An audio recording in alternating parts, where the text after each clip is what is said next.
आदाब, इस्तकबाल है। आप देख रहे हैं प्राइम डिबेट में हूं आपके साथ अबू हुरैरा। आम इंतखाबात में अब बारी है तीसरे और चुनाव के सबसे अहम मरहले की। कुल 15 रियासतों की 116 सीटों पर कल वोट डाले जाएंगे। इस मरहले में बीजेपी का वकार दांव पर लगा है। वजीर आजम नरेंद्र मोदी और बीजेपी सदर अमित शाह के सामने गुजरात समेत महाराष्ट्र और यूपी में अपनी जीती हुई सीटों को बचाने का चैलेंज है। तीसरे मरहले की आधे से ज्यादा सीटें बीजेपी के पास हैं।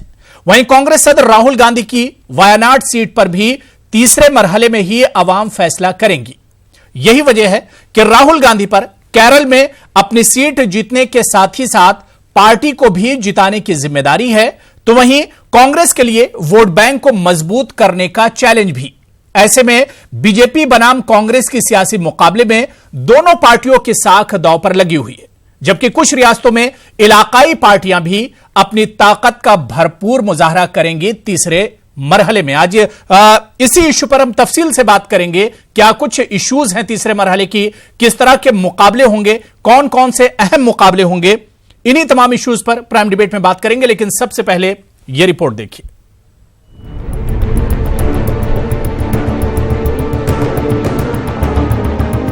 आम इंतखाबात का दौर अपने शबाब पर है। सियासी पार्टियां एड़ी चोटी का जोर लगा रही हैं। अब बारी है तीसरे और चुनाव के सबसे अहम मरहले की। तीसरे मरहले में मुल्क की कुल 116 सीटों पर वोटिंग होनी है। इनमें उत्तर प्रदेश की 10 सीटें शामिल हैं।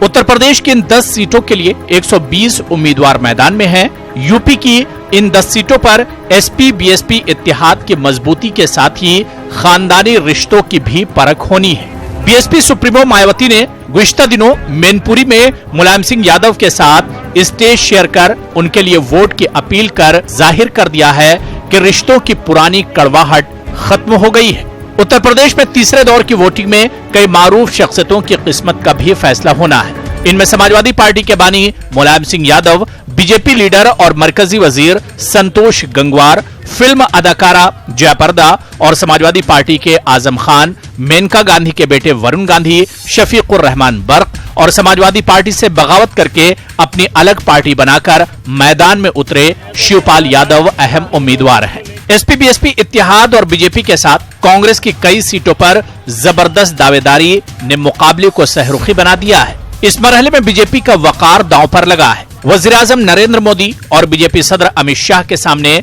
गुजरात समेत महाराष्ट्र और यूपी में अपनी जीती हुई सीटों को बचाए रखने का चैलेंज है। तीसरे मरहले की आधे से ज्यादा सीटें बीजेपी के पास हैं। वहीं कांग्रेस सदर राहुल गांधी की वायनाड सीट पर भी तीसरे मरहले में ही अवाम फैसला करेंगे। राहुल गांधी पर केरल में अपनी सीट जीतने के साथ ही साथ पार्टी को भी जिताने की जिम्मेदारी है। कांग्रेस के लिए वोट बैंक को मजबूत करने का चैलेंज भी है। ऐसे में बीजेपी बनाम कांग्रेस के सियासी मुकाबले में दोनों पार्टियों की साख दांव पर लगी हुई है, जबकि कुछ रियासतों में इलाकाई पार्टियां भी अपनी ताकत का भरपूर मुजाहरा करेंगी। न्यूज़ 18 उर्दू हमेशा की तरह अपील कर रहा है कि बटन दबाओ, देश बनाओ। Bureau report, news 18 Urdu. तो सवाल ये उठ रहा है कि कल तीसरे मरहले के तहत पोलिंग होनी है। 2014 की अगर हम बात करें तो 2014 में तीसरा मरहला एनडीए और खासकर बीजेपी के लिए बहुत अहम रहा था। कल अगर हम बात करें तो गुजरात के तमाम 26 सीटों पर पोलिंग होनी है। गुजरात वज़ीर आज़म नरेंद्र मोदी, बीजेपी सदर अमित शाह के लिए बहुत अहम है। इसके अलावा केरल की तमाम 20 सीटों पर कल पोलिंग होनी है। यूपी की 10 अहम सीटों पर पोलिंग होनी है। इसी तरह से कर्नाटक की अगर हम बात करते हैं तो यहां की 14 सीटों पर पोलिंग होनी है। महाराष्ट्र और बिहार की भी कुछ सीटें हैं जिन पर कल पोलिंग होगी। लेकिन सबसे बड़ा सवाल यह उठ रहा है कि क्या बीजेपी 2014 की तारीख या इतिहास 2019 में दोहरा पाएगी? इसी पर हम प्राइम डिबेट में बात करेंगे। कुछ खास मेहमान मेरे साथ जुड़े हुए हैं। बहुत जल्दी अपने मेहमानों का आपसे तारुफ करा देता हूं। मेरे साथ निकत अब्बास साहिबा पॉलिटिकल एनालिस्ट हैं, मेरे साथ जुड़ी हुई हैं। इनके अलावा Brajesh Kumar Singh group consulting editor हैं, वो भी मेरे साथ जुड़े हुए हैं, गुजरात से ही जुड़े हुए हैं। दीपक पांडे स्पोक्सपर्सन हैं, लीडर हैं बीएसपी के, वो भी मेरे साथ जुड़े हुए हैं। और इनके अलावा संजय अग्रवाल तर्जुमान हैं, कांग्रेस के वो भी मेरे साथ जुड़े हुए हैं और कुछ देर में बीजेपी लीडर भी मेरे साथ इस डिबेट में जुड़ जाएंगे। जो मेहमान और पैनलिस्ट मेरे साथ जुड़े हुए सभी का बहुत इस्तकबाल और वेलकम करते हैं न्यूज 18 उर्दू में। सबसे पहले ब्रजेश कुमार सिंह, मैं आपसे ही शुरुआत करना चाहूंगा ब्रजेश जी, कि 2019 की इस जंग में अगर थर्ड फेज को हम देखते हैं तो यह बीजेपी के लिए बहुत अहम है और खास तौर से तीसरे फेज में गुजरात की जो लड़ाई है वो बीजेपी के लिए और भी अहम है। निश्चित तौर पर अबू, क्योंकि आप देखें न खुद प्रधानमंत्री नरेंद्र मोदी का अपना ये होम स्टेट है, बल्कि जो रूलिंग पार्टी बीजेपी है केंद्र में, उसके जो राष्ट्रीय अध्यक्ष अमित शाह वो भी पहली बार लोकसभा का चुनाव लड़ने जा रहे हैं और वो भी जो उस गांधीनगर सीट से जिसको कि कभी वाजपेयी तो कभी लाल कृष्ण आडवाणी रिप्रेजेंट कर चुके हैं। तो ऐसे में गुजरात पर खासतौर पर निगाहें होंगी, क्योंकि देखें कि पिछली बार जब 2014 में इलेक्शन हुए थे तो जिन राज्यों में पूरी की पूरी सीटें बीजेपी ने हासिल की थी उनमें से एक राज्य गुजरात था, जिसमें कि 26 की 26 सीटें पहली बार, आप ध्यान रखें कि 1952 से लेकर अब तक जितने भी लोकसभा के चुनाव हुए हैं पहली बार किसी पार्टी ने गुजरात की सभी 26 सीटों पर कब्जा किया और वह जो है बीजेपी थी जो 2014 में। तो ऐसे में उस रिकॉर्ड को रिपीट करना, वो भी तब जबकि न सिर्फ नरेंद्र मोदी प्रधानमंत्री हैं बल्कि अमित शाह खुद लोकसभा के कैंडिडेट हैं गांधीनगर सीट से, एक बड़ा चैलेंज है। और इसी चैलेंज को एक तरह से कह सकते हैं कि करीब आने के लिए लगातार मोदी के कई दौरे हुए, अमित शाह लगे रहे और कहीं ना कहीं एक इमोशनल कार्ड भी जो है वो भी कैंपेन के आखिरी दिनों में खासतौर पे नरेंद्र मोदी ने खेला कि गुजरात के लोगों ने जो मुझे सपोर्ट किया उससे मैं इस जगह तक पहुंचा, यानी प्रधानमंत्री की कुर्सी तक, और वो सपोर्ट एक बार फिर से मुझे मिले। बिल्कुल। मैं ब्रजेश कुमार जी इस पर और बात करूंगा। इस वक्त मेरे साथ बीजेपी के स्पोक्स पर्सन अश्वनी उपाध्याय जी भी मेरे साथ जुड़ गए। अश्वनी उपाध्याय जी, आपका भी बहुत इस्तकबाल और वेलकम करते हैं न्यूज 18 उर्दू में। ब्रजेश कुमार जी, जो बात आप कर रहे थे कि बीजेपी के लिए बहुत इंपॉर्टेंट है, बहुत अहमियत का हामिल है, लेकिन अगर 2017 के फैक्टर की हम बात करते हैं जहां पर बहुत करीबी मुकाबला हुआ था कांग्रेस और बीजेपी के दरमियान, उस नजरिए से 2017 के अगर नजरिए से ब्रजेश जी गुजरात की लड़ाई अगर हम देखते हैं तो इसे कैसे देखा जाएगा? देखिए, यह दोनों जो कंपैरिजन है गुजरात के पर्सपेक्टिव में अगर आप देखें तो यह हमेशा सही नहीं बैठते हैं। आप ध्यान दें कि जब मोदी 2002 में जब पहली बार उन्होंने अपनी अगुवाई में गुजरात में विधानसभा में जीत दिलाई थी उन चुनाव में 2002 के, उसके बाद से जब 2004 के इलेक्शन हुए लोकसभा के तो उसमें से 26 सीटों में से जो बीजेपी 1999 में जिसने 21 सीटें कब्जा की थी वह आंकड़ा 14 पर आ गया, यानी सीधे सीधे 7 सीटें कम हुई। यही तरीका 2009 में जब मोदी की पॉपुलैरिटी कहीं भी कम नहीं थी गुजरात में, तब भी जो है बीजेपी सिर्फ 14 सीटें जीत पाई थी, 12 सीटें जो है वह लोकसभा में नहीं जीत पाई, वह सीटें कांग्रेस के खाते में गई गुजरात से। अब ध्यान रखिए कि इस बीच उन्होंने 2002 जीता, 2007 जीता, फिर 2012 जीता और 2012 के बाद जो चुनाव हुए और वो कैंपेन आप ध्यान रखें कि वह मोदी को सेंटर में रखकर बीजेपी ने लड़ा था, मोदी ही फेस थे और उसमें पहली बार गुजरात के इतिहास में हुआ कि सभी 26 की 26 सीटें जो है बीजेपी जीतने में कामयाब रही। उसके बाद से जाहिर है 2017 जिसकी आप बात कर रहे थे कि बीजेपी डबल डिजिट में ही रही, वह 100 का आंकड़ा नहीं छू पाई थी, जो इतना इंटेंस बैटल जो हुआ था असेंबली इलेक्शंस का। लेकिन आप यह भी ध्यान रखें कि बीजेपी गुजरात में 1995 से लगातार असेंबली इलेक्शन जीत रही है। तो एक लंबा सा जो एक फेज है, आप ध्यान रखें कि जब 2017 का जब चुनाव ये लड़ रहे थे तो आप एक तरह से लगातार 24 साल से चुनाव जो है वो 22 साल से जीतते आ रहे थे, तो एक बड़ा मेहनत टास्क था। दूसरा ये कि गुजरात में कांग्रेस का अपना एक वोट परसेंटेज हमेशा से रहा है। ध्यान रखें कि एक बड़ी ह्यूज ट्राइबल पॉपुलेशन है, ओबीसी पॉपुलेशन है, दलित पॉपुलेशन है, माइनॉरिटी पॉकेट्स कई जगह काफी मजबूत हैं, तो कांग्रेस का एक मिनिमम सपोर्ट बेस तो है ही। तो ऐसे में कभी भी चुनौती आसान नहीं होती। 2014 का जो परफॉर्मेंस था उसको 2019 में रिपीट करना वह काफी बड़ा चैलेंज है और शायद इसीलिए लगातार खुद प्रधानमंत्री मोदी अपने गृह राज्य में बार बार आते रहे थे। बिल्कुल, बहुत सही। और इसी मेरे साथ डॉक्टर हरबख्श सिंह जो कि स्पोक्सपर्सन है पीडीपी के, वो भी मेरे साथ इस डिबेट में जुड़ गए हैं। डॉक्टर हरबख्श सिंह जी, आपका भी बहुत इस्तकबाल करते हैं, वेलकम करते हैं न्यूज 18 उर्दू में। मैं अश्वनी उपाध्याय जी आपके पास आना चाहूंगा। जो बात ब्रजेश कुमार सिंह ने जहां पर छोड़ी है, उन्होंने कहा कि 2014 को 2019 में रिपीट कर पाना या उसी इतिहास को दोहरा पाना मतलब एक बड़ी चुनौती है बीजेपी के लिए कहीं ना कहीं। अश्वनी जी।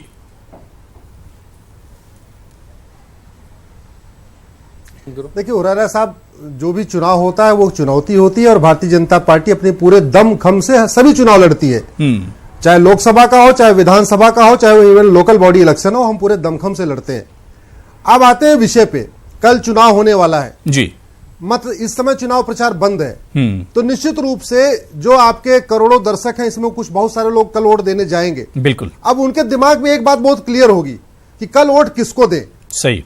ऐसे व्यक्ति को दें जो भ्रष्टाचार, अपराध, जातिवाद, वंशवाद, परिवारवाद को खत्म करेगा, या ऐसी पार्टी को वोट दें जो भ्रष्टाचार, अपराध, जातिवाद, वंशवाद, परिवारवाद को बढ़ावा देती है। ऐसे व्यक्ति को वोट दें जो जमाखोरी, मिलावटखोरी, कालाबाजारी ये सब खत्म करेगा, जो हवाला कारोबार का धंधा बंद करेगा, या ऐसे व्यक्ति को दे जिसके आने पे घोटाले के बाद घोटाले, घोटाले के बाद घोटाले हो जाते हैं। तो अगर आप पैरामीटर पे देखें या नए युवाओं की सोच पे जाएं, या आज जो मतदाता सोच रहा होगा, हो सकता है डिबेट बैठ के भी सोच रहा होगा, सुनते सुनते सोच रहा होगा, कल वोट देने जाने के पहले सोचेगा, एक दिमाग उसके रहेगी क्लियर, नरेंद्र मोदी को वोट दे या राहुल गांधी को, क्योंकि मेन फाइट केवल नरेंद्र मोदी वर्सेस राहुल गांधी या कांग्रेस वर्सेस बीजेपी है। तो सबको इतनी बात तो बड़ी स्पष्ट है, इवन जो 12-14 साल के बच्चे हैं जो 7वीं 8वीं में पढ़ते हैं, जो वोटर नहीं है, मैंने उनसे भी बात करके देखा, उनके भी बहुत सारे व्यूज आते रहते हैं। वो ये कहते हैं कि केवल नरेंद्र मोदी जी ही इस देश की सबसे बड़ी जो समस्या है, चाहे वो अलगाववाद की है, चाहे आतंकवाद की हो, चाहे वो कट्टरवाद की हो, चाहे वो जातिवाद की हो, चाहे परिवारवाद की हो, चाहे भ्रष्टाचार हो, चाहे हवाला कारोबार हो, चाहे जमाखोरी हो, चाहे मिलावटखोरी हो, चाहे वो कालाबाजारी हो। लेकिन इन तमाम इश्यूज पर अपोजिशन आप लोगों को फेल बताता है अश्विनी उपाध्याय जी। इन सभी कांग्रेस समेत पूरा अपोजिशन, इन सभी समस्याओं, कांग्रेस समेत पूरा अपोजिशन इन तमाम इश्यूज पर बीजेपी को फेल बताता है। इन सभी समस्याओं का इलाज राहुल गांधी नहीं कर सकते। अश्विनी उपाध्याय जी, अपोजिशन या कांग्रेस, आप पैरामीटर जी, मैं अबू हुरैरा साहब, मैं आपके करोड़ों दर्शकों से कहूंगा, आप गूगल पे जाइए, उसमें लिखिए इंटरनेशनल रैंकिंग ऑफ इंडिया, और आप जरा रैंकिंग देखिए, पिछले 10 साल की रैंकिंग उठा के देख लीजिए। करप्शन का इंडेक्स है, ट्रांसपेरेंसी का इंडेक्स है, हैप्पीनेस इंडेक्स है, या तो रोजगार की भी बात कीजिए अश्विनी उपाध्याय जी, रोजगार की बात कीजिए। कहा जा रहा है कि 2016, 17 या 18 में सबसे बुरी हालत है रोजगार की। रोजगार की भी बात कीजिए आप। हाँ बिल्कुल, मैं रोजगार की बात करता हूं।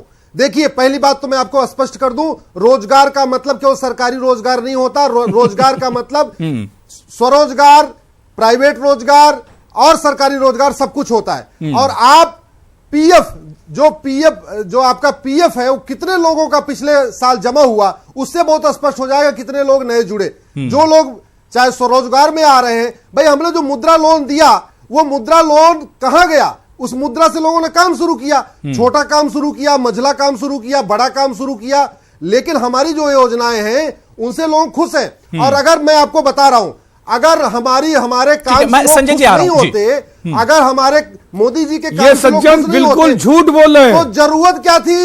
सपा, बसपा, कांग्रेस, राजद, जातिवादी, सारी बातें झूठ बोल रहे हैं। दीपक मैं आ रहा हूं, ठीक है अश्विनी उपाध्याय जी, आपकी बात हो गई। अश्विनी उपाध्याय जी, आपकी बात हो गई। मैं कांग्रेस से जवाब ले लेता हूं, मैं कांग्रेस और अपोजिशन के जो यहां पर प्रवक्ता, मैं उनसे जवाब ले लेता हूं। जी संजय अग्रवाल जी। ये झूठे हैं जी। जी संजय अग्रवाल जी, आपका रिएक्शन।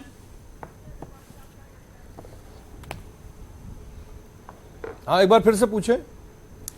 संजय अग्रवाल जी, आप कुछ रिएक्शन देना चाह रहे थे। अश्विनी उपाध्याय जी ने कहा कि 5 सालों में बीजेपी सरकार ने बहुत कुछ किया है जिस पर उंगली नहीं उठाई जा सकती है। मैं वही आ रहा हूं, सारे एक हो गए, भारतीय जनता सारे पार्टी चोर मौसेरे भाई हो के चुनाव लड़ रहे हैं, इसीलिए क्या लड़ रहे किया है। मैं उसी विषय को थोड़ा सा आपको संक्षेप में गिना देता हूं 1 मिनट में। इन्होंने 2 करोड़ नौकरियों का वादा किया झूठा, प्रति साल का 10 करोड़ नौकरियां देने का वादा किया था इन्होंने, जिसमें से ये एक भी नौकरी नहीं दे पाए। 4 करोड़ 70 लाख नौकरियां जो है इनके ऊपर क्रेडिट हो गई जो इन्हें देनी थी, जो नहीं दे पाए, जिसमें से मैं इनको आगाह करना चाहता हूं कि लगभग 5 लाख नौकरियां जो सेंट्रल गवर्नमेंट की हैं, जो पूरे 5 साल में खाली रही, ये सिर्फ ये देखते रहे कि अपने आरएसएस के, बीजेपी के कौन से कार्यकर्ता को भर ले, और उसमें जो है इन्होंने कुछ नौकरियां भरी, बाकी 5 लाख नौकरियां ऐसी थी जो ये केंद्र सरकार में भर सकते थे, नहीं ले पाए। देश का युवा बेरोजगार है, बदले में कांग्रेस पार्टी वो नौकरियां वादा किया हमारे एजेंडे में, अब 34 लाख नौकरियां तत्काल देने जा रहे हैं। नंबर 1। नंबर 2, इस पे आ जाइए, इन्होंने नोटबंदी करके देश का अब तक का सबसे बड़ा स्कैम किया। मास्टर कार्ड, वीजा कार्ड जैसी विदेशी कंपनियों को लाभ पहुंचाने के लिए इन्होंने नोटबंदी की, और उसमें भी इन्होंने 3 लाख करोड़ का, कपिल सिब्बल का साहब ने बताया है कि 3 लाख करोड़ का। लेकिन संजय अग्रवाल चुनाव से पहले आप लोग सरकार की इन कमियों को नहीं गिना पाए, सरकार की कमियों को उठा नहीं पाए।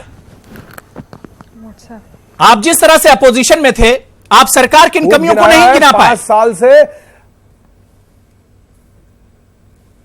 खूब गिना पाए हैं। 5 साल से मैं व्यापारी आयोग, व्यापारी पेंशन की बात करता आ रहा था, कांग्रेस उसको कब करने जा रही थी, इन्होंने झूठा अपने एजेंडे में उसको सम्मिलित कर लिया। आज पूरे देश के व्यापारियों को साथ इन्होंने धोखा किया। जो इन्होंने पिछले 5 वर्ष में, सभी देश जानते हैं कि यह पार्टी, वैश्य व्यापारी ने भारतीय जनता पार्टी को खड़ा किया था, यह उनके साथ भी उनके सबसे बड़े गुनाहगार हैं, यह भगवान श्री राम के गुनाहगार हैं, यह देश के किसानों के गुनाहगार हैं। आज की तारीख में आप देखिए, कांग्रेस वो पार्टी है जिसने किसानों के कर्जों को माफ किया। दीपक, मैं आपके पास आना चाहूंगा। दीपक पांडे, अश्विनी उपाध्याय ने जैसा कि अभी कहा कि सरकार ने खूब काम किया, जिसकी वजह से अपोजिशन घबराया हुआ है, डरा हुआ है, और यही वजह है कि सारे एक जगह समेट कर आ गए। ये एक डर है अपोजिशन में। अबू भाई, मैं बिल्कुल बता देना चाहता हूं अश्विनी जी को, कोई अपोजिशन के पास कोई डर नहीं है, इनके पास कोई एजेंडा नहीं है। ये लोग 29 पार्टियों के साथ गठबंधन किए हैं, तो उसका इनको एक महामिलावट और मिलावट उनको नजर नहीं आएगा। मैं कुछ विशेष मुद्दों पे इनको ध्यान दिलाना चाहता हूं अश्विनी जी को कि आप आए थे 2 करोड़ जॉब को देने के लिए, लेकिन आपने नहीं दिया। आप आए थे कश्मीरी पंडितों को स्थापित जो हुए हैं उनको बसाने के लिए, आपने नहीं किया। आप आए थे 370 हटाने के लिए, आपने वो नहीं किया। राम मंदिर आपने नहीं बनवाया। आप आए थे 100 स्मार्ट सिटी बनाने के लिए, आपने जो नहीं किया। आप बताइए, अपने 2014 के एजेंडे में कोई 10 काम मुझे बता दिए जो आपने किया हो। आपने नोटबंदी किया जिससे देश की हालत खस्ता हो गई, जीडीपी गिर गई। आपने उसके बाद जीएसटी लाई, लोगों का कारोबार जो है, लोग बेरोजगार हो गए, सड़कों पर आ गए। आप उसके बाद आपकी नीतियां, आप उसके बाद लेकर के आए किसान बीमा योजना। किसान बीमा योजना सबसे बड़ा स्कैम है। उसको अगर हम लोग जाकर के जमीनी स्तर पे देखें तो इससे बड़ा स्कैम कोई स्कैम नहीं हो सकता। एक डिस्ट्रिक्ट में 140 करोड़ स्कैम हो रहा है। इस टाइप से आप अगर पूरे डिस्ट्रिक्ट, भारत के जितने भी डिस्ट्रिक्ट है भारत में आप देखें तो करोड़ों अरबों का घोटाला होता जा रहा है। और ये आप सबसे बड़ा उदाहरण मैं आपको देना चाहता हूं कि देखिए, भारतीय जनता पार्टी पूरा फेल हो गई है। अगर फेल नहीं हुई रहती तो साध्वी प्रज्ञा को लाने की कोई मतलब नहीं है। एक बताइए, जो दीपक, बीजेपी हर बार जब यूपी की बात होती है तो एसपी बीएसपी के परिवारवाद पर भी चोट करती है, और कल समाजवादी पार्टी के परिवार का इम्तिहान भी है एक तरह से। परिवार बीजेपी, बिल्कुल मैं परिवारवाद बीजेपी में गिनाता हूं, बता देता हूं। वसुंधरा राजे के लड़के जो है वो भी चुनाव लड़ रहे हैं। आपको कल्याण सिंह के लड़के वो भी चुनाव लड़ रहे हैं। राजनाथ सिंह के लड़के वो भी चुनाव लड़ रहे हैं। अनुराग जी जानते हैं किसके लड़के हैं। वरुण गांधी किसके लड़के हैं। परिवारवाद पे ये अगर उंगली उठाते हैं किसी को तो सबसे पहले अपने गिरावान में जाके ले। सबसे ज्यादा परिवारवाद कहीं अगर भरा हुआ है नंबर ऑफ डिजिट्स में तो वो सबसे ज्यादा बीजेपी में है। ये परिवारवाद की बात किसी पे उठा नहीं सकते। रही बात है एजेंडा बदलने की बात है, इनका सारा एजेंडा फेल हो गया है। अश्विनी, जल्दी से इस पर रिएक्शन चाहिए मुझे आपका। एजेंडे मैं निगत जी आपके पास आ रहा हूं और हरबख्श जी आपके पास भी आ रहा हूं। अश्विनी जी, परिवारवाद की अगर बात होती तो बीजेपी में भी है ये परिवारवाद। देखिए, पहली बात नहीं, पहली बात तो आपको मैं बताऊं कि हमारा अगला अध्यक्ष कौन होगा ये किसी को नहीं पता। हमारा अगला प्रधानमंत्री होगा ये तो हमने डिक्लेयर किया है। हमारे यहाँ एक सिस्टमेटिक प्रोसेस है, और अध्यक्ष कौन होता है ये किसी को नहीं पता। इनके यहाँ तो पता है कि पहले मुलायम सिंह अध्यक्ष बने, फिर अखिलेश बने, उसके बाद डिंपल बने, डिंपल के बाद छोटा बेटा बने। आप इधर देख लीजिए, सोनिया जी बनी, सोनिया बनी, उसके बाद बीजेपी में। एक बार सुन लीजिए प्लीज, सुन लीजिए, थोड़ा सभ्यता का परिचय दीजिए, थोड़ा सभ्यता का परिचय दीजिए। थोड़ा सभ्यता का परिचय दिए। सभ्यता मत सिखाइए, सभ्यता आप सीखिए। कांग्रेस आप में सभ्यता सिखाइए इंदिरा जी बनी, फिर राहुल जी, राजीव जी बने, सोनिया जी बनी, उसके बाद राहुल गांधी बने, उसके बाद प्रियंका जी बनी, प्रियंका जी के बाद उनका रेहान बनेगा। सिखाइए। तो एक चेन है पूरी, ठीक है। अब मैं आता हूं दूसरे विषय पे। एक विषय आया था राष्ट्रवाद का। यहां मैं बैठे सभी पैनलिस्ट से आग्रह करूंगा, मैं अगले अभी 1 मिनट के अंदर जो कहने जा रहा हूं, मैं आपसे हाथ जोड़ के निवेदन करता हूं, सबसे ओपनली पूछ लीजिए। भारतीय जनता पार्टी कहती है आर्टिकल 35 खत्म होना चाहिए, आर्टिकल 370 खत्म होना चाहिए, आर्टिकल 44 लागू होना चाहिए। देश में एक राष्ट्रध्वज, एक राष्ट्रगान, एक विधान, एक संविधान लागू होना चाहिए। देश में समान शिक्षा, समान चिकित्सा, समान नागरिक संहिता लागू होनी चाहिए। मैं यहाँ पे कांग्रेस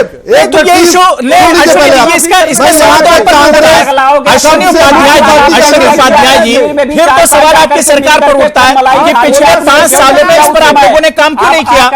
जिस 370 की 35A की बात कर रहे हैं, आप सरकार में थे पीडीपी के साथ वहां पर। अरे भैया, आप सरकार में थे जम्मू कश्मीर में पीडीपी के साथ, वहां पर आप नहीं मैं यही तो पूछ रहा हूं।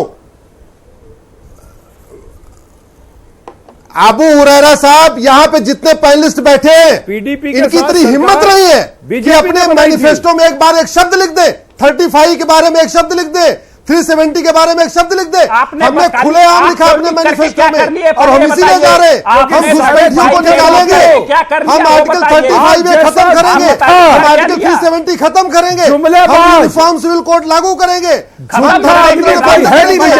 यहाँ पे जो रोहिंग्या बांग्लादेशी आ रहे हैं इनको बाहर करेंगे। ठीक है, जम्मू कश्मीर से जुड़ा हुआ इशू है। मैं डॉक्टर हरबख्श सिंह के पास जाऊंगा।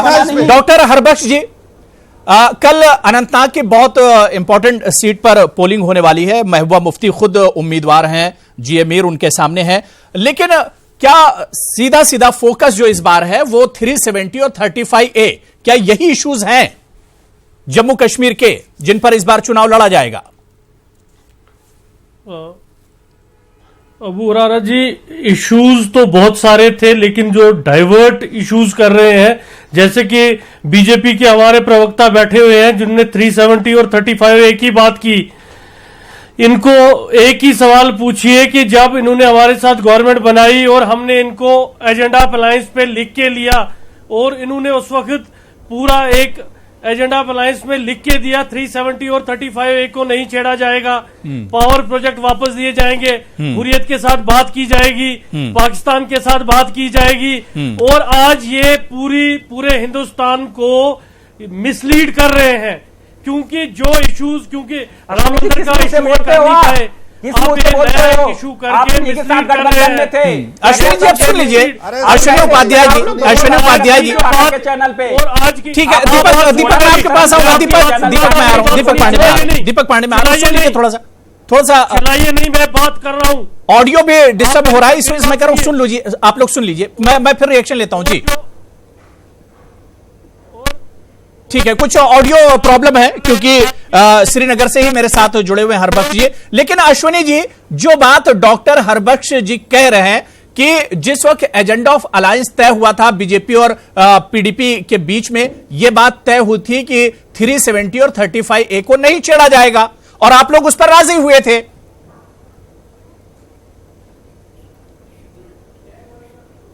देखिए, पहली बात तो मैं आपको बता दूं, यहां पे शायद किसको पता है किसको नहीं पता, आर्टिकल 35A को मैंने ही चैलेंज किया है एज ए पिटिशनर। आप गूगल पे देख लीजिए, Ashwini Upadhyay versus union of India, मेरी PIL चल रही सुप्रीम कोर्ट में।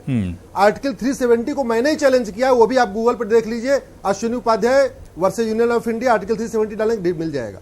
हमारी PIL है, सुप्रीम कोर्ट में आरडी चल रही है, फाइनल हियरिंग कभी भी हो सकती है, और सरकार ने बोला है हम इसको सपोर्ट करेंगे, हमारी PIL को, तो स्पष्ट हो गई। तो मैं अश्विनी जी जो मेरा सवाल था, अश्विनी जी, सरकार का क्या हुआ जब इसको खत्म करना है, समर्थन भी आप खत्म करना है सुप्रीम कोर्ट को। बीजेपी ने समर्थन दिया था, चाहेगी तो हटेगी, लेकिन आप हर चीज में क्यों आ जाते हैं? आप लोग के हम लोग करवा रहे हैं, आपको अगर करना होता तो आपकी 5 साल की सरकार थी। मैं आपको यही तो मेरा कह रहा हूं। अरे भाई, तब आप करते। दीपक जी जरा शांत हो जाइए। अभी आपका लोकसभा में 0 है, आप चिंता मत करिए, अभी लोकसभा में जीरो है, अगली बार लोकसभा में जीरो रहेंगे। थोड़ा बोलिए कब, जब जीरो सीट है तो थोड़ा जीरो सीट की सबको गुमराह करेंगे तो आप भी जीरो हो जाएंगे। नहीं, आप जरा जनता आपको इस डिबेट, ठीक है इस डिबेट में भी जीरो। मैं निगत अब्बास के पास जाना चाहूंगा। ठीक है, बात हो गई, मुझे ब्रेक पर भी जाना है, कॉमर्शियल ब्रेक पर जाना है, उससे पहले निगत अब्बास नहीं है तो आप पर्सनल ठीक है, करेंगे। दीपक मैं आऊंगा। दीपक बात पूरी हो गई, आप लोगों की बात हो गई। मैं निगत अब्बास जी आपके पास आना चाहूंगा। निगत जी, सभी ने बोला है, सभी ने बोला है, जी जी नहीं, मैं आपको टाइम दूंगा, आपसे रिक्वेस्ट कर रही हूं कोई बीच में ना बोले। बिल्कुल बिल्कुल, मैं आपको टाइम भी दूंगा। जो बात अश्विनी उपाध्याय अभी दीपक पांडे से कह रहे थे कि आप तो जीरो हैं, आप यह बात मत कीजिए। क्या आपको लगता है कि 2014 के मुकाबले में 2019 में अब तस्वीर बदलने वाली है और थर्ड फेज कहीं ना कहीं बहुत इंपॉर्टेंट है बीजेपी के लिए भी, एसपी बीएसपी और कांग्रेस के लिए भी? देखिए, मैं मानती हूं कि 2014 से वाकई ही अब जो फिगर आएगी, जो हम लोग पिक्चर देखेंगे वो एकदम बदलने वाली। और मैं ये इसलिए कह रही हूं क्योंकि 2014 में जब बीजेपी की सरकार ने, बीजेपी पार्टी ने चुनाव लड़े थे तो वो बहुत टाइम बाद आई थी और कुछ काम बताने के लिए नहीं थे। आज वो दिन है जब चुनाव लड़े जा रहे हैं, तो 5 साल का विकास है, किस तरह मोदी सरकार ने सबका साथ और सबका विकास करा है, ये हिंदुस्तान की जनता भली भांति जानती है। क्योंकि यहां पर रोजगार की बात हुई, शायद काफी लोग यहां पर इस बात से तारुफ नहीं रखते कि इंडिया पहली बार second largest steel manufacturing country बनी है। पहली बार मोदी सरकार के अंदर सेकंड लार्जेस्ट मोबाइल मैन्युफैक्चरिंग हमारे देश में आया है, fourth largest automobile manufacturing hub बना है। ये 100% झूठ बोल रही है। मुझे लगता है सभ्यता बना के चलनी चाहिए। पहली बार इस देश में संजय अग्रवाल जी सुन लीजिए, संजय अग्रवाल जी सुन लीजिए, संजय अग्रवाल उन्होंने रिक्वेस्ट की बोल पड़े। संजय अग्रवाल जी बेरोजगारी बढ़ रही है। संजय अग्रवाल जी आपको एतराज है तो हाथ उठा दीजिए, लेकिन बात सुन लीजिए। अरे भैया, संजय अग्रवाल जी, जिन्होंने राम के संजय अग्रवाल जी उठाया था, क्या आप आज उसका खंडन करते हैं? तो आप भगवान राम के बारे में बात करिएगा, नहीं तो मत करिए। भगवान राम के बारे में बात करने का आपको कोई हक नहीं है। अगर आप ये कह रहे हो कि मोदी सरकार को डरने की जरूरत है और हम तो जीतने वाले हैं, सपा के अपना बोल रहे, बीएसपी अलग बोल रहे, अरे भैया तो गठबंधन कर रहे हो यूपी में, गठबंधन तो जीत जाएगी ना, आप अलग अलग जीत जाओगे। कहानी सुनाने के लिए यहाँ बैठे। देखिए, भाजपा ने लोग गए थे, भगवान श्री राम के दर्शन करने गए, आप यहाँ बैठकर अरे शर्म आनी चाहिए आपको। देखिए अबू भाई, मैं किसी के पीछे ठीक है संजय अग्रवाल देखिए संजय अग्रवाल जी बीच में इस तरह बोलेंगे तो बहुत डिस्टर्ब होगा। बीच में इस तरह बोलेंगे बहुत डिस्टर्ब होगा। निकल जल्दी से बात पूरी कीजिए। दही जम जाती है। देखिए मेरे को कोई बोलने ही नहीं दे रहा है ना बात। नहीं ठीक है यहाँ पर जितने भी पुरुष बैठे हैं मुझे बोलने ही नहीं दे रहे हैं। देखिए, हिंदुस्तान की जनता ने देखा है विकास किस प्रकार हुआ है। हिंदू हो, मुसलमान हो, सिख हो, ईसाई हो, सबको एक साथ लेने का काम, चलने का काम मोदी सरकार ने करा है। कांग्रेस सरकार ने हिंदुस्तान के सिर्फ टुकड़े करे हैं, हिंदुस्तान को सिर्फ कम्युनिज्म पर बांटा है। महिलाओं की बात तो आप मत करिए, आप महिलाओं की बात तो मत करिए। ठीक है, मुझे कमर्शियल ब्रेक पर जाना। निखिल जी, हरबख्श जी, 2019 के आम चुनाव की अगर हम बात करें तो चुनाव से पहले मुद्दे और इश्यूज और डेवलपमेंट और विकास की खूब बात हुई, लेकिन जैसे जैसे चुनाव आगे बढ़ते जा रहे हैं ब्रजेश जी, अब मुद्दों की बात नहीं हो रही है। अब यहां पर पर्सनल अटैक्स हो रहे हैं, हिंदू मुसलमान की बात हो रही है, मतलब जो इश्यूज की बात होनी चाहिए थी वो नदारत है।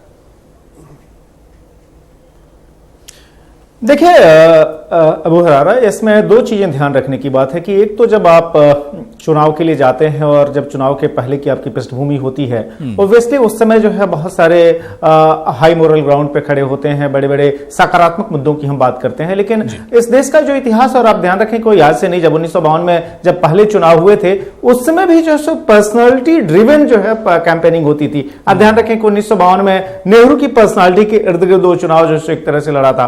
इंदिरा गांधी का अगर आप फेज याद रखें, उसके बाद का जो दौर था राजीव गांधी, फिर आप वाजपेयी बहुत बड़े फैक्टर रहे। जो 2014 का चुनाव था वह पूरी तरीके से नरेंद्र मोदी के इर्द गिर्द लड़ा गया। और 2019 की भी जो खास बात है वो ये कि आइदर आप नरेंद्र मोदी के सपोर्ट में हैं या फिर नरेंद्र मोदी के खिलाफ हैं। जिस तरह के तमाम कोलिशंस हुए, जिस तरीके से गठबंधन हुए, अपोजिशन के लिए बहुत क्लैरिटी थी कि अगर हम एक साथ नहीं आए अलग अलग राज्यों में तो शायद सरवाइव करना मुश्किल हो जाएगा। आप ध्यान रखें कि कांग्रेस अपने लोवेस्ट पोजीशन पे थी 44 सीटों पर। उत्तर प्रदेश के अंदर जो सो बीएसपी का खाता नहीं खुला था, सपा जो है सो सिर्फ अपने जो फैमिली मेंबर्स को जिता पाई थी। तो ऐसे में इस बार का जो चुनाव है, ये बात ठीक है कि पीच जो है सो बीजेपी की या नरेंद्र मोदी की यही रही है कि चाहे राष्ट्रवाद हो, चाहे विकास हो, या फिर तमाम दूसरे वो मुद्दे हैं जो कि गरीबों के लिए, खासतौर पर आप उज्ज्वला से लेकर तमाम मुद्दों की बात कर लें, हम उसके आधार पर मैंडेट ले रहे हैं। लेकिन रियल पॉलिटिक्स का ये भी जो है एक तरह से कह सकते हैं मैंडेटरी एलिमेंट सा हो गया है कि आप जो है गाली ग्लॉज, आप एक दूसरे पर एग्रेसिव अटैक, और वो कहीं ना कहीं एक इग्निशन ये करते रहता है, जिसका कि हम इस बार भी पूरी तरीके से प्रदर्शन होता हुआ देख रहे हैं। तो आप उसको बिल्कुल काट छांट नहीं सकते, आदर्श स्थिति में कभी चुनाव होते नहीं है, लेकिन आप इस बात का ध्यान रखें कि चुनाव पूरा का पूरा जो है मोदी के इर्द गिर्द ही लड़ा जा रहा है। इधर आप मोदी को काटने की कोशिश कर रहे हैं या फिर मोदी को आगे लेके जाने यहां पर आपसे और समझूंगा, क्या आपको यह लगता है कि खासतौर से बीजेपी ने पहले और सेकंड फेज के बाद अपना जो सियासी एजेंडा है, जो पॉलिसी, उसको थोड़ा सा शिफ्ट किया उसने? जिस तरह से साध्वी प्रज्ञा ठाकुर के बयानात आए, उनके जो कमेंट आए, क्या आपको लगता है कि ये चुनाव शिफ्ट किया है, बीजेपी ने अपने एजेंडे को शिफ्ट किया है? देखिए, मुझे लगता है कि इसको एबरेशन मानना चाहिए। एक प्रज्ञा सिंह ठाकुर की वजह से पोलराइजेशन और कंसोलिडेशन उस नेचर का होगा, वैसा नहीं है। लेकिन आप ये भी ध्यान रखें कि नरेंद्र मोदी के बारे में, यहां तक कि हम लोगों के खुद अपने नेटवर्क पर जब हम लोगों ने एक सर्वे दिखाया था, फर्स्ट पोस्ट और इप्सोस ने जो सर्वे किया था, उसमें क्रेडिबिलिटी जो फैक्टर है वह नरेंद्र मोदी के केस में काफी हाई नजर आई थी कि लोग तमाम मुद्दों पर उन पर भरोसा करते हुए दिख रहे थे। और इसीलिए कहीं ना कहीं बीजेपी को यह क्यों था कि हम नरेंद्र मोदी का चेहरा अगर आगे रखकर चलेंगे तो शायद जो है सो हमारे लिए ज्यादा मुफीद होगा। ये अब जहां तक प्रज्ञा सिंह ठाकुर की बात है, या फिर जो उत्तर प्रदेश के कई सीटों पर ऐसे जो कंट्रोवर्शियल बयान देने वाले, या फिर बिहार में गिरिराज सिंह की बात कर लें, यह इनको एबरेशन के तौर पर देखा जाना चाहिए। और चूंकि बीजेपी से जुड़े हुए नेता हैं और बीजेपी का अपना एक जो कह सकते हैं राइट विंग नेशनलिस्टिक आइडियोलॉजी है, जिसमें कि कहीं ना कहीं वह एक पोलराइजेशन भी इनडायरेक्टली होता है, तो उसकी वजह से ये सब बातें होती हैं। लेकिन अगर आप कोर देखें, जो चुनाव है वह मोदी के इर्द गिर्द ही लड़ा जा रहा है। इधर आप मोदी को तमाम इश्यूज पर फेल्योर करार देते हुए आप चुनाव लड़ रहे हैं, या फिर मोदी खुद या फिर उनकी जो पूरी पार्टी या कोalition जो है इसी सरकार और मोदी के डिसिसिवनेस, जिसको कि आप पुलवामा के बाद से जो सर्जिकल स्ट्राइक, जो एयर स्ट्राइक हुई, उसकी बात कर लें, या फिर जो तमाम जो करप्शन के लेवल पर जो काम हुए इस सरकार के, उसको आगे रखकर कर रहे हैं। यानी कहीं ना कहीं आप ट्रस्ट जो है, मोदी की पर्सनालिटी को लेकर जो ट्रस्ट है, शायद उसको भुनाने की कोशिश की जा रही है। बाकी सारी चीजें साइड लाइट्स हैं। बिल्कुल। निगत, मैं जो बात ब्रजेश जी ने कही इसी को आगे बढ़ाऊंगा। क्या वाकई में देश भर में आप कहीं भी देख लें, खासतौर से बीजेपी के उम्मीदवारों को हम देख लें कि चुनाव मोदी जी के नाम पर लड़ा जा रहा है, और जो उम्मीदवार है उसका चेहरा या उसका कद इतना मायने नहीं रख रहा है, मोदी जो फैक्टर है वही सबसे इंपॉर्टेंट है?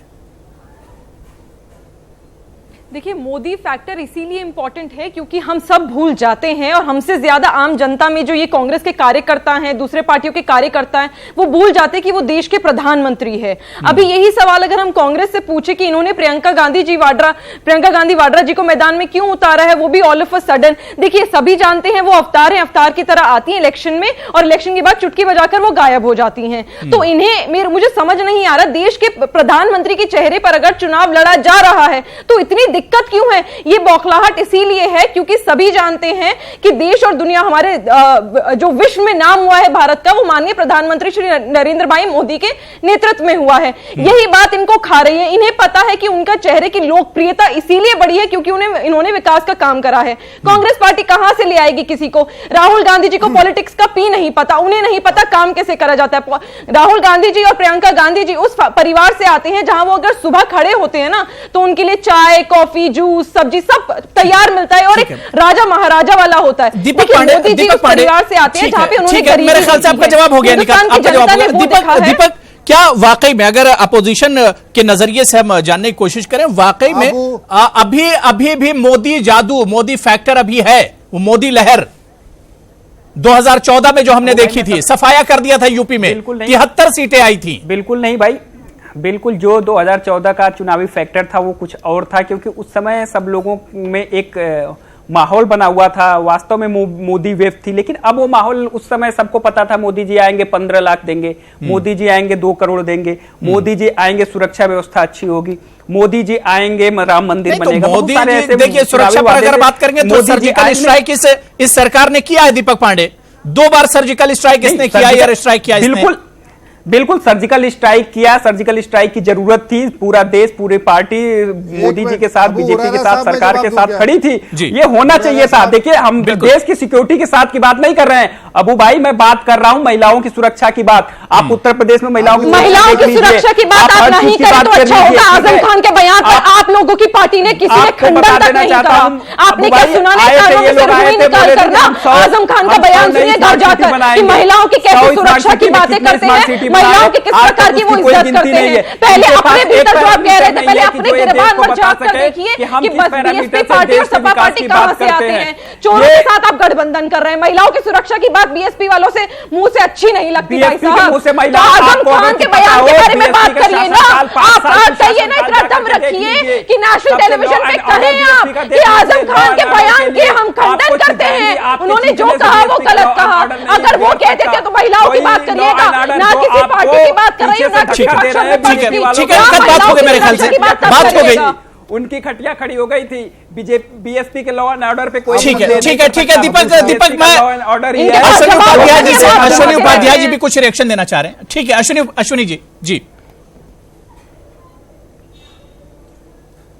हाँ, मैं आग्रह करूंगा कि जरा 1 मिनट का टाइम दे दीजिए। जी। देखिए, सबके घर में टॉयलेट बनाने का काम मोदी सरकार ने किया। सबके घर में गैस सिलेंडर, गरीबों के घर में गैस सिलेंडर पहुंचाने का काम मोदी सरकार ने किया। किसान मजदूर को पक्का मकान देने का काम मोदी सरकार ने किया। 85% गरीबों को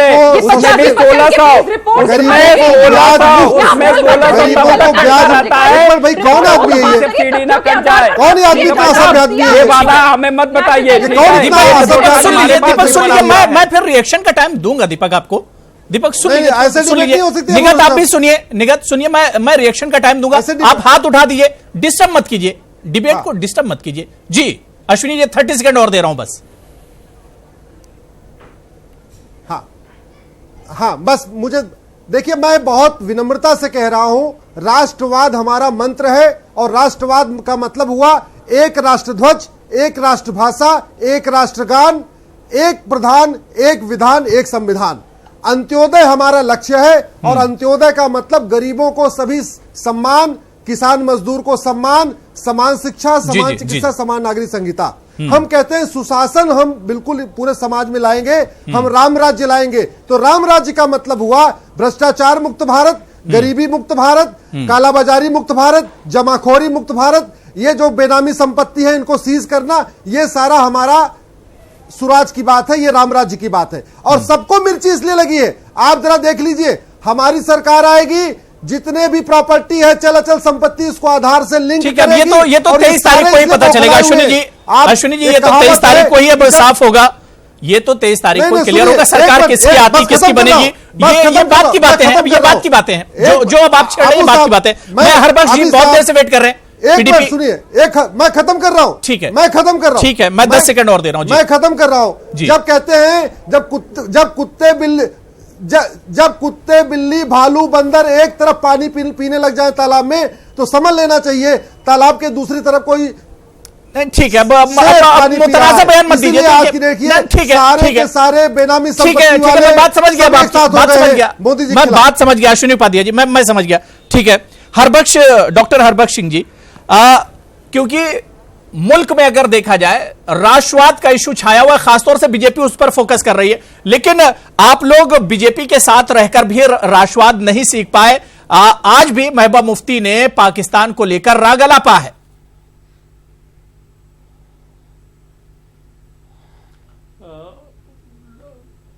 सर, बात यह है कि हमारी जो आइडियोलॉजी है 1999 से लेके हमारी आज तक की आइडियोलॉजी में कहीं कोई फर्क नहीं आई। हमने कांग्रेस के साथ गवर्नमेंट बनाई, कॉमन मिनिमम प्रोग्राम बनाया, बीजेपी के साथ बनाई, एजेंडा ऑफ अलायंस बनाया। और उसके अलावा मैं आपको एक बात बता दूं, कांग्रेस की बात हो या बीजेपी की बात हो, जब कश्मीर की लेवल की पॉलिसी आती है तो कांग्रेस ने पहले उठा के ये इसको अफजल गोरू को 28 नंबर से उठा के 1 नंबर पे लाया कि हम इसको फांसी दे देंगे, हिंदुस्तान में हमें वोट आएंगे। और आज बीजेपी सेम पॉलिसी कर रही है, हमने 370 को हटाना है, 35। अगर ये बाबरी मस्जिद के मामले में बोलते हैं सुप्रीम कोर्ट में है, हमें ऑनर करना चाहिए। तो चुनाव में महबूबा मुफ्ती को पाकिस्तान की जरूरत क्यों पड़ रही है? तो सुप्रीम कोर्ट का ऑनर क्यों नहीं हो रहा? हरबख्श जी, चुनाव हिंदुस्तान में हो रहे हैं। हरबख्श जी, चुनाव हिंदुस्तान में हो रहे हैं, महबूबा मुफ्ती को पाकिस्तान की याद क्यों आ रही है? इस चुनाव में पाकिस्तान की जरूरत क्यों पड़ रही है महबूबा मुफ्ती को? अबू अरारा जी, हमने हमेशा बात की है, जब तक पाकिस्तान के साथ बात नहीं करोगे जम्मू कश्मीर में नॉर्मलसी नहीं आएगी। पाकिस्तान एक फैक्टर है जम्मू कश्मीर में नॉर्मलसी के लिए। आपको अपने हमसाया से बात करनी पड़ेगी। डेमोक्रेटिक वे में हम मांग रहे हैं, हम हिंदुस्तान के आप बीजेपी के साथ सरकार में रहे, बीजेपी के साथ आप लोग सरकार में रहे, उस वक्त आप लोगों ने यह इशू क्यों नहीं उठाया कि पाकिस्तान के साथ बात होनी चाहिए? हमने बिल्कुल एक अच्छा मौका था, हमारे एजेंडा अलायंस में बात थी। आप एजेंडा अलायंस पढ़िए, उसमें बात थी। तो आप बताइए ना, एजेंडा अलायंस में हमने पाकिस्तान की बात नहीं की होगी? अगर नहीं की होगी, आज आप हमें पकड़ोगे? आज देखो, आप बात करिए गद्दारों से, जो आपने आप देश के गद्दारों से बात करिए, आप देश के दुश्मनों से बात करिए, हमें नहीं करना। भारतीय जनता पार्टी को देश के गद्दारों से बात नहीं करना, भारतीय जनता पार्टी के देश के दुश्मनों से बात नहीं करना। आप करिए अलगाववादियों से बात, आप आतंकवादियों से बात। आप लोग तो आतंकवादियों को पैसे देते हैं, आप लोग देश के गद्दारों का संरक्षण देते हैं, आप लोग अलगाववादियों को संरक्षण देते हैं। आपकी तो पूरी योजना देश विरोधी है। हमने इसीलिए आपसे संबंध तोड़ दिए, हमने इसीलिए आपसे संबंध तोड़ दिए। हमने सोचा था आप ठीक हो जाएंगे, लेकिन आप ठीक नहीं हुए, इसलिए हम अलग हो गए आपसे। आप लोग किस चीज की बात कर रहे हो? किस चीज की बात कर रहे हो? मुल्क का गद्दार वो है जो मुल्क के हिस्से करना चाहता हो। ये आपका हम मुल्क में नॉर्मलसी लाना चाहते हैं, हम जम्मू कश्मीर में नॉर्मलसी लाना चाहते हैं। ठीक है, ठीक है, मैं संजय अग्रवाल जी आपके पास आना चाहूंगा। संजय अग्रवाल जी, संजय अग्रवाल जी, ठीक है, हरबख्श जी बात हो गई। अश्विनी जी, मैंने आपको बहुत टाइम दिया है। अश्विनी जी आप खामोश हो जाइए, मैंने आपको बहुत टाइम दिया। संजय अग्रवाल जी, मैं आपके पास आना चाहूंगा। कश्मीर का जब भी मामला होता है तो वहां की इलाकाई पार्टियां यही कहती है कि ना कांग्रेस ने वफा उनके साथ किया, ना बीजेपी ने उनके साथ वफा की। थोड़ी बीजेपी की एनालिस्ट बैठी हुई है वहां। ठीक है, हरबख्श जी बात हो गई, मैं आप ही की बात कर रहा हूं, मैं आप ही की बात कर रहा हूं। संजय अग्रवाल जी, जी कांग्रेस इतना बता दे, वो 35 है, 370, 44 पे क्या सोचती है कांग्रेस? इतना बता देश में, अरे पहले शांत रहो भाई, है ना? ये डिबेट हो रही है, मैं बड़ी शांति सुन रहा था, है ना? ठीक है, ठीक है, कंटिन्यू कीजिए संजय अग्रवाल जी। संजय अग्रवाल जी, कांग्रेस ने इस देश को हमेशा सकारात्मक सरकार दी है, प्रोग्रेसिव सरकार दी है, विजन मिशन की सरकार दी है। कश्मीर का जो मुद्दा है, कश्मीर के मुद्दे को बर्बाद और खराब करने का काम भारतीय जनता, स्काई घोटाला दिया, यूरिया घोटाला दिया, बर्बाद करने का काम भाजपा ने किया। अजहर मसूद जैसे आतंकवादियों को, इस देश अजहर मसूद जैसे थोड़ा सा टाइम दे दो, मैं आ रहा हूँ। अश्विनी जी, मैं आ रहा हूँ, थोड़ा सा सुन लीजिए, थोड़ा सा सुन लीजिए अश्विनी जी। अलगाववादियों को समर्थन भाजपा ने दिया। यह भाजपा की नौटंकी चल रही है इतने दिन से। और रही भ्रष्टाचार की बात कर रहे हो तो रमन सिंह का दामाद मुख्यमंत्री जो थे छत्तीसगढ़ में, रेड कॉर्नर नोटिस लगा हुआ है उनके ऊपर। आप जैसे भ्रष्टाचारी लोगों ने 80 लाख करोड़ रुपया बहाल कर दी गई है। 80 लाख करोड़। अरे इन बदजुबानों को बंद कराओ, इतनी देर से शांति सुन रहा था। इन बदजुबानों को बंद कराओ, इनको ठीक है, बाहर करो, इनको बोलने की जरूरत नहीं। मैं बोल रहा हूं तो बोलने नहीं दे रहे। ठीक है संजय अग्रवाल जी, इस देश को बर्बाद आपने किया। पूरी कर लीजिए संजय अग्रवाल जी। रुपया का जो काला धन था संजय अग्रवाल जी, बात पूरी कर लीजिए। विदेशों में ले जाकर के कहां बांट दिया। शर्म आनी चाहिए आप लोगों को। ठीक है, शर्म आनी चाहिए। ठीक है, बात हो गई। मैं दीपक ठाकुर, उन्होंने कहा कि हेमंत करकरे शहीद हमारा, जिसको सैल्यूट करना चाहिए। उसको श्राप दे दोगी महिलाएं आपकी। कांग्रेस इतना बर्बाद हो जाएगा, मर गया आपके श्राप से। जिसे 3 गोली खाई थी, जिसे 3 गोली खाई थी। अरे तुमको ये बताना चाहिए कि तुमने देश के हिंदुओं को धोखा दिया है, देश के हिंदुओं को जो धोखा दिया है कि भगवान श्री राम का मंदिर। ठीक है, मैं दीपक आपके पास आऊंगा, दीपक आपके पास आऊंगा, दीपक आपके पास आऊंगा। कम से कम रैलियों में आवाम की बात में तो आवाम की बात होनी चाहिए। मुद्दों की बात डिबेट्स में तो कम से कम कीजिए, मुद्दों की बात होनी चाहिए, मुद्दों की बात होनी चाहिए। दीपक मैं आपके पास आऊंगा। अमित शाह का बयान आता है, अमित शाह जी कहते हैं कि अगर गठबंधन की सरकार हुई तो रोजाना एक नया पीएम बनेगा, नया प्रधानमंत्री रोजाना बनाना पड़ेगा। भाजपा नया जिंदा पैदा कर रही है इस देश में। संजय अग्रवाल बात हो गई आपकी, नया जिंदा भाजपा बना रही है। आप देख जी दीपक, मेरा सवाल आप सुन पाए? जी अबू भाई, मैं बताना चाहता हूं कि ये ऐसी मंशा क्यों रखते हैं कि अगर गठबंधन की सरकार बनती है तो रोज नया पीएम बनेगा। क्या इससे पहले गठबंधन की सरकार नहीं बनी थी? देखिए क्या होता है कि अगर आप अलायंस हम लोग किए हुए हैं, जब बीजेपी के साथ भी तो काफी सारी पार्टियां जो अलायंस की हुई हैं उनके साथ रुकी हुई हैं कि नहीं रुकी हुई हैं। जब आप अपने साथ किसी को लेकर के चलते हैं तो आप जैसा व्यवहार करते हैं तो आप देख रहे हैं। तो हमारा गठबंधन है, आप अपने गठबंधन की चिंता किए नहीं जा रहे हैं, आप हमारे गठबंधन पे ज्यादा। अभी हम बता दें, हम 3 पार्टियों ने गठबंधन किया है, उसके लिए सब लोग परेशान है। बीजेपी, अब माननीय नरेंद्र मोदी जी शुरुआत करते हैं सबसे पहले तो उनको सबसे पहले जी बिल्कुल हमारे प्रधानमंत्री हैं, हमारे पास बहुत सारे प्रधानमंत्री हैं, सबके पास क्वालिटी है, सबके पास क्षमता है, देश को नेतृत्व कर रहे हैं। बिल्कुल नहीं मानते हम, क्यों राहुल गांधी को प्रधानमंत्री माने? क्यों माने? हमारा गठबंधन है, कोई राहुल गांधी से हम राहुल गांधी को प्रधानमंत्री मानेंगे, राहुल गांधी स्वयं को प्रधानमंत्री मानेंगे, हम अपने प्रधानमंत्री मानेंगे, जो हमारी पार्टी के लोग हम उनको प्रधानमंत्री मानेंगे। हम राहुल गांधी को प्रधानमंत्री मानते हैं, हम नरेंद्र मोदी को मानते हैं, दोनों लोगों से हमारा कोई वास्ता नहीं है। कभी भी वाइंड अप करना, मुझे वाइंड अप करना है। ब्रजेश सिंह जी, जिस प्रधानमंत्री या पीएम की सीट के लिए लड़ाई हो रही, क्या आपको लगता है कि थर्ड फेज जिसके लिए कल पोलिंग होने वाली है, सबसे बड़ा फेज है 2019 चुनाव का, क्या यह बहुत इंपॉर्टेंट रोल अदा करने वाला है? जिस पीएम के लिए पूरी लड़ाई हो रही है, जिस सीट काफी महत्वपूर्ण है, क्योंकि आप ध्यान रखें कि नीचे केरल से लेकर और आप असम तक चले जाएं, हर राज्य जो महत्वपूर्ण राज्य है, जो चाहे आप बीजेपी की दृष्टि से कह लें या फिर अपोजिशन की दृष्टि से, क्योंकि आप उत्तर प्रदेश में भी कई जगह वोट कल डाले जाने वाले हैं, तो बहुत महत्वपूर्ण है। और एक तरह से कह सकते हैं कि यह संकेत देने वाला भी है, क्योंकि अलग अलग पॉलिटिकल जियोग्राफी है जहां पर कि वोट पड़ने वाले हैं। केरल का बिल्कुल एक अलग हिसाब किताब है, डाउन साउथ का हिस्सा है, नॉर्थ ईस्ट का एक अलग है, जो नॉर्थ इंडिया है उसका अपना एक अलग हिसाब किताब है, जम्मू कश्मीर में भी है। तो इस तरीके से यह एक बड़ा सिग्नल देने वाला होगा वोटिंग के हिसाब से, वोटिंग परसेंटेज के हिसाब से, जो इससे संकेत मिलेंगे और निश्चित तौर पर काफी खुश है उस हिसाब से। बिल्कुल जाहिर सी बात है, बहुत बहुत शुक्रिया। और कल का फेज बहुत इंपॉर्टेंट है और हर बार न्यूज 18 उर्दू यही अपील करता है कि आप अपने घर से निकलिए, जमहूरियत के इस जश्न में शामिल हो जाइए, बटन दबाइए और देश बनाइए। बहुत बहुत शुक्रिया ब्रजेश कुमार जी, डॉक्टर हरबख्श सिंह जी, निगत अब्बास, दीपक पांडे, अश्विनी उपाध्याय जी और संजय अग्रवाल, सभी का बहुत बहुत शुक्रिया मेरे साथ प्राइम डिबेट में जुड़ने के लिए। आदाब।